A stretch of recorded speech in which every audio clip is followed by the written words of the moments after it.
রাষ্ট্রের, সেটা যে কোনো রাষ্ট্র হোক, তার কোন করদার্য হিসেবে বাংলাদেশকে দেখতে চাই না। বাংলাদেশের স্বাধীনতা, সার্বভৌমত্ব এবং জাতীয় মর্যাদা অক্ষুণ্ণ থাকবে।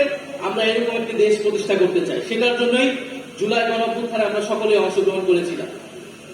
ফলে আমরা স্পষ্টভাবে এটা বলতে চাই যে বাংলাদেশের আমরা সীমান্তের উপরে দেখছি নানা অস্থিরতা, সেখানকার মুসলমানদেরকে নির্যাতন করা হচ্ছে, দমন পীড়ন করা হচ্ছে, এবং বাংলাদেশেও এটা প্রোপাগান্ডা করার চেষ্টা করা হবে যে এই দেশের মুসলমানরা এই দেশের হিন্দুদেরকে নির্যাতন করছে। এই মিথ্যা প্রচার করে তারা সেইখানে মুসলমানদেরকে হত্যাকাণ্ড করার জায়েজ করবে।